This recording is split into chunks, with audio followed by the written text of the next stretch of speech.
Sir మీరు చెప్పండి, ఇక్కడ ప్రత్యేక హోదా సాధ్యం కాదు అన్న పరిస్థితుల్లో ప్రత్యామ్నాయాల వైపు దృష్టి పెట్టడం తప్పు కాదు అనే పద్ధతిలో ప్రభుత్వం కూడా ఒక వివరణ ఇస్తోంది. ప్రత్యామ్నాయాలు తీసుకోవాలి, ప్రత్యేక ప్యాకేజీ కావాలి, ప్రత్యేక హోదా కూడా మనం భవిష్యత్తులో సాధించుకోవాల్సిన అవసరం ఉంది అని చెప్తోంది. మీరేమంటారు? ఖచ్చితంగా ఈ రోజున రాష్ట్రాన్ని విభజించినటువంటి తీరు ఏదైతే ఉందో ప్రతి ఒక్క తెలుగు ప్రజానికం కూడా ఎంతో బాధపడతా ఉంది, ఎంతో సిగ్గుపడతా ఉంది.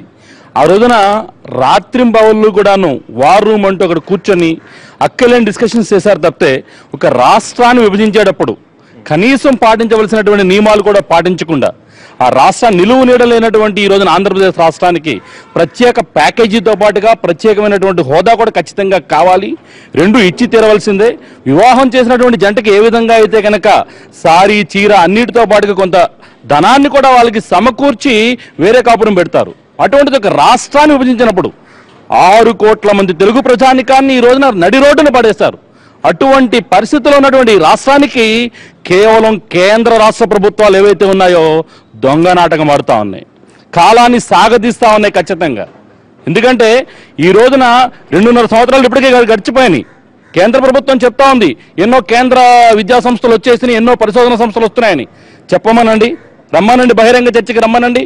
ఎన్ని కేంద్ర ప్రభుత్వ సంస్థలని ఆంధ్రప్రదేశ్ రాష్ట్రంలో నెలకొల్పడం జరిగింది, ఎన్ని విద్యా సంస్థలు నెలకొల్పడం జరిగింది, ఇప్పటి వరకు ఇచ్చినటువంటి ఏదైతే కేంద్ర ప్రభుత్వం భారీగా 1000 కోట్ల నిధులు ఇచ్చామంటుందో ఎన్ని కోట్ల నిధులు ఇచ్చింది? ఏమంటే ఒకటే కేంద్ర ప్రభుత్వ చిత్తశుద్ధికి ఒకటే ఇక్కడ చిత్తశుద్ధి లేదు అనడానికి పోలవరం ప్రాజెక్టును ఒక ఉదాహరణగా తీసుకోవచ్చు. పోలవరం ప్రాజెక్టుకి 100% నిధుల్ని కేంద్ర ప్రభుత్వం సమకూరుస్తున్నాను అన్నటువంటి కేంద్ర ప్రభుత్వం ఈ రోజున పోలవరం పనులు ఎంత నత్తనడుగు నడుస్తున్నాయన్నది ప్రజలందరూ కూడా గమనిస్తూ ఉన్నారు. కేవలం దొంగ నాటకం ఆడుతా ఉన్నాయి కేంద్ర రాష్ట్ర ప్రభుత్వాలు. ఆ రోజున ఏ విధంగా అయితే మరి కిరణ్ కుమార్ రెడ్డి ముఖ్యమంత్రిగా ఉండి కూడా మరి నడి రోడ్డుపైకి వచ్చి ప్రత్యేకమైనటువంటి రాష్ట్రం తెలంగాణ ఏదైతే కావాలనుకుంటున్నారో దాన్ని కాదు సమైక్యంగా ఉండాలని ఆ రోజున ప్రజల తరపున పోరాడాడో ఈ రోజున గౌరవ రాష్ట్ర ముఖ్యమంత్రి చంద్రబాబు నాయుడు గారు కూడా ఖచ్చితంగా అవసరమైతే పదవులను తునప్రాయంగా త్యజించి ఖచ్చితంగా ప్రజల్లోకి రావాలి, అఖిలపక్ష సమావేశాన్ని ఏర్పాటు చేయాలి, ప్రజా సంఘాల మద్దతు కూడబెట్టాలి. సమైక్యాంధ్ర ఉద్యమం ఏదైతే ఈరోజు ప్రపంచ స్థాయిలో చిరస్థాయిగా నిలిచిపోతుందో అంతకంటే పెద్ద ఎత్తున ఉద్యమం చేయడానికి ప్రజలంతా కూడా సిద్ధంగా ఉన్నారు. ఈ రోజున విద్యార్థుల భవిష్యత్తు చూస్తా ఉంటే ప్రశ్నార్థకంగా మారింది. అంటే కేంద్ర ప్రభుత్వంలో పూర్తి స్థాయి బలంతో అక్కడ ప్రభుత్వం ఉంది, మన బలం అవసరం లేకపోయినా అక్కడ ప్రభుత్వం కొనసాగుతుంది. ఇటువంటి పరిస్థితుల్లో ప్రభుత్వం నుంచి బయటకు వచ్చేస్తే మనకి నష్టమే తప్ప లాభం ఉండదనేది చాలా మంది విశ్లేషకులు కూడా చెప్తున్నమాట. అటువంటి పరిస్థితుల్లో పదవుల్ని ఛేదించడం ఒక్క నిమిషం, కానీ బయటకు వచ్చేస్తే కనుక మనమే నష్టపోతాం, ఈ ప్యాకేజీ కూడా రాదు అనే విషయాన్ని కూడా కొంతమంది చెప్తూ ఉన్నారు. ఖచ్చితంగా ఒక విషయాన్ని గమనించాలండి. జాతీయ పార్టీలన్నీ కూడా ఈ రోజున ఆంధ్రప్రదేశ్ ప్రభుత్వం పక్షాన ఉన్నాయి. ఆంధ్రప్రదేశ్ ప్రజల పక్షాన ప్రతి జాతీయ పార్టీ కూడా ఈ రోజు నిలబడతా ఉంది.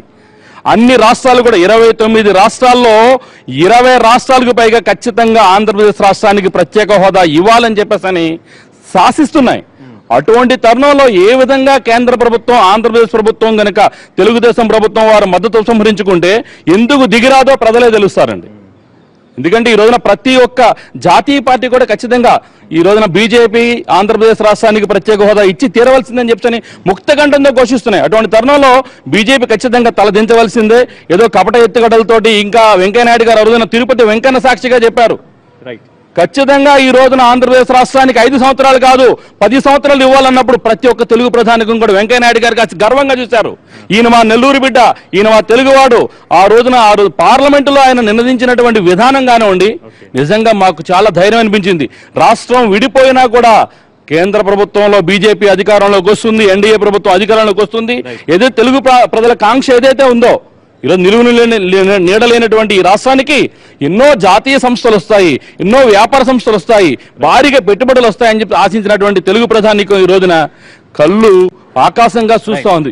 పక్క రాష్ట్రాలకు కూడా ఎటువంటి అభ్యంతరం లేనప్పుడు 14వ ఆర్థిక సంఘం సిఫార్సులను ఒక బూచిగా చూపించి, ఒక కుంటి సాకుగా చూపించి ఈరోజు ప్రత్యేక హోదాని పక్కకి మళ్లిస్తున్నారు, ప్రత్యేక ప్యాకేజీ అంటూ చెప్తున్నారనేది అభిప్రాయం. చెప్పండి, ఒక స్టూడెంట్ గా మీరు పొలిటికల్ సినారియో చూస్తూ ఉన్నారు. ఇప్పుడు ప్రత్యేక హోదాకి సంబంధించి మాట్లాడుకుంటే ప్రత్యేక హోదా లేదని కేంద్ర ప్రభుత్వం చాలా స్పష్టంగా చెప్పింది, ప్రత్యేక ప్యాకేజీ ఇస్తామని చెప్పింది. అలాగే ఇన్స్టిట్యూషన్స్ విద్యా సంస్థలకు సంబంధించి కూడా అనేకమైన 2 సంవత్సరాల్లో పెట్టామని చెప్తుంది. ఒక స్టూడెంట్ గా ఈ పొలిటికల్ సినారియో అంతా చూస్తుంటే మీకు ఏమనిపిస్తోంది? ప్రత్యేక హోదా మనకి ఎంతవరకు అవసరం అనిపిస్తోంది? సాధించుకోవాలంటే ఏం చేయాలి? సార్ ఇప్పుడు ప్రత్యేక హోదా అనేది మనకు చాలా ఇంపార్టెంట్ సార్. ఎందుకంటే రేపు పొద్దున్న ఏదైనా ఇండస్ట్రీస్ వచ్చి మన దగ్గరికి వచ్చి నుంచినా సరే మన స్టూడెంట్స్ ముందుకెళ్ళి జాబ్ చేయాలన్నా సరే ఈ ప్యాకేజెస్ మనకి అలాంటి ఉపయోగపడవు. మనకి ఏదైనా సరే స్పెషల్ ప్యాకేజెస్ రావడం వల్ల ఆ డబ్బులు పైనుంచి ఎంత నిధులు కిందకి వస్తాయో, ఎంత ఖర్చు అవుతుందో, ఎంత ఉపయోగపడతాయో అనేది ఎవరు చెప్పలేము. అందువల్ల స్పెషల్ ప్యాకేజ్ కన్నా స్పెషల్ స్టాటస్ అనేది మనకు చాలా ఇంపార్టెంట్. ఇప్పుడు అందరూ చెప్తున్నారు వాళ్ళు ఆ ప్యాకేజ్ పంపుతారు, ఎంత వస్తుంది, ఎంత ఖర్చు అవుతుంది, ఎంత స్పెండ్ చేస్తారు, ఎంత చేస్తారని. మనం ఎప్పుడో ఇక్కడ ఏలూరులో ఈ ఇక్కడ మన రైల్వే ట్రాక్ దగ్గర స్టార్ట్ చేసిన బ్రిడ్జ్ ఇప్పుడు దాకా కంప్లీట్ అవ్వలేదు. ఎప్పటి నుంచో స్టార్ట్ చేశారు, ఇంకా జరుగుతూనే ఉంది. ఈ మన యొక్క ఈ పొలిటీషియన్స్ చెప్పే మాటలు మేము ఏమాత్రం నమ్మము. మాకు కావాల్సింది మా ముందు నడిపించే నాయకుడు. ఆ నాయకుడు ఎవరైనా పర్లేదు, మమ్మల్ని నడిపించాలి, మా స్టూడెంట్స్ని ఆదుకోవాలి, మమ్మల్ని అందరినీ ముందు నడిపించేవాడే మాకు కావాలి. ప్రత్యేక హోదా వస్తే కనుక పెట్టే ఖర్చుకి చేసే అభివృద్ధికి ఒక చట్టబద్ధత ఉంటుంది, ఒక అన్నిటికీ తెలుస్తాయంటారు. కన్ఫర్మ్ గా తెలుస్తుంది సార్. ఎందుకంటే ఇప్పుడు ప్యాకేజ్లు అనేవి మనకి ఎలాంటి పరంగా ఉపయోగపడవు. స్టాటస్ అనేది కావాలి. ఎందుకంటే పైనుంచి నుంచి చూసి పక్కన ఏం జరుగుతుంది, ఎలాంటి జరుగుతుంది, ఎలా రన్ అవుతుంది అన్ని తెలుసుకునే వాళ్ళు మనకు అంటూ ఒకరు ఉండాలి. అలాంటి వాళ్ళు లేకపోతే ఎన్ని డబ్బులు వచ్చినా సరే, ఎన్ని చేసినా సరే ఏం ఉపయోగపడుతుంది? ఎవడో ఉపయోగించుకునే డబ్బులు ఎందుకు? ఏదో రైట్. ప్రత్యేక హోదా అనేది కల్పిస్తే కనుక ఒక చట్టబద్ధత ఉంటుంది, చేసే అభివృద్ధికి పెట్టే ఖర్చుకి ఒక ప్రభుత్వం సమాధానం చెప్పాల్సిన అవసరం ఉంటుంది, జవాబుదారీతనం ఉంటుందని కూడా స్టూడెంట్స్ అభిప్రాయపడుతున్నారు. మీరు చెప్పండి అమ్మా, ఇక్కడ మహిళలు కూడా ఉన్నారు, వారి అభిప్రాయం తీసుకునే ప్రయత్నం చేద్దాం. ప్రస్తుతం ప్రత్యేక హోదాకు సంబంధించి పోరు ఉధృతం అవుతోంది. ఇటువంటి సమయంలో ప్రత్యేక హోదా సాధించుకోవాలంటే ఏం చేయాలి? ఒక మహిళగా, ఒక విద్యావేత్తగా నేను చెప్పాల్సింది ఏంటంటే ఈ ప్రత్యేక స్టేటస్ చాలా అవసరం అండి. ప్రత్యేక హోదా అనేది చాలా అవసరము. ప్రత్యేక ప్యాకేజ్ అనేది ఎంతవరకు అది మరి ఉపయోగపడుతుందనేది మాత్రం స్టేట్కి పెద్ద క్వశ్చన్ మార్క్. మరి మహిళల తరపున నేను చెప్పాల్సింది ఏంటంటే ప్రత్యేక స్టేటస్ వచ్చినప్పుడు మహిళల పాత్ర ఏంటి, మహిళలకి ప్రత్యేకత ఏంటి అనేది కూడా నేను ఒక సెంటర్ని కానీ స్టేట్ని కానీ క్వశ్చన్ చేస్తూ ఉన్నాను. మరి ఇప్పుడు ఉన్న పొలిటికల్ సీన్ లో గానీ లేకపోతే మామూలుగా economic development of the nation లో మనం చూసుకున్నట్టయితే మహిళల పాత్ర చాలా ఎక్కువగా ఉందండి అన్ని రంగాల్లో కూడా. మళ్ళీ పొలిటికల్ ఫీల్డ్స్ లో గానీ, సోషో ఎకనామిక్ డెవలప్మెంట్ లో గానీ, కల్చరల్ గానీ అన్ని విధాలుగా కూడా మహిళలు ఎడ్యుకేషన్ పరంగా కూడా మరి మెన్ కన్నా అంటే పురుషుల కన్నా ఎక్కువగా మరి అన్ని విషయాల్లో కూడా అనేక రకాలుగా సాధిస్తూ ఉన్నారు. మరి ఈ సమయంలో మరి మహిళలకి కూడా ప్రత్యేక హోదాని, ప్రత్యేక పాత్రని మరి కల్పించాలి అనుకుంటే మరి దానికి ఆంధ్రప్రదేశ్కి ప్రత్యేక స్టేటస్, ప్రత్యేక హోదా ఇస్తేనే ఇది కుదురుతుందని చెప్పి మహిళల తరపున నేను మాట్లాడుతూ ఉన్నాను. మరి అదే విధంగా మరి స్టూడెంట్స్ కి ఖచ్చితంగా మరి ఎడ్యుకేషనల్ ఇన్స్టిట్యూషన్స్ కూడా చాలా డెవలప్ అవ్వాలి. మరి ఇది డెవలప్ అవ్వాలి, మరి అందులో ఉన్న పోస్టులు ఫిల్ అవ్వాలి, లేకపోతే మరి ఇండస్ట్రీస్ లో మరి ఎంప్లాయ్మెంట్ ఆపర్చునిటీస్ అన్ని రంగంలో కల్పించాలి అని అనుకుంటే ఖచ్చితంగా ప్రత్యేక హోదా ఇచ్చి తీరాల్సిందే. ఊరికనే అక్కడ కూర్చొని మరి సెంటర్ లో కూర్చొని లేకపోతే స్టేట్ క్యాపిటల్ సిటీలో కూర్చొని మాటలు చెప్పడం కాదండి. ఆ ప్రామిసెస్ ని మరి వాళ్ళు చేయటం కాదు. ఈ ప్రత్యేక ప్యాకేజ్ ఇచ్చారు కరెక్టే, కానీ ఎంతవరకు ఇది సామాన్య ప్రజలకి ఉపయోగపడుతుందనేది కూడా నేను క్వశ్చన్ చేస్తూ ఉన్నాను. ఎందుకంటే ఇది పొలిటికల్ లీడర్స్ వరకే ఆగిపోవచ్చేమో, లేకపోతే వాళ్ళ వరకే మరి అది ఉపయోగించుకొని మరి వాళ్ళు కొట్టుకొని వాళ్ళు షేర్ చేసుకునే అవకాశాలు కూడా ఉంది.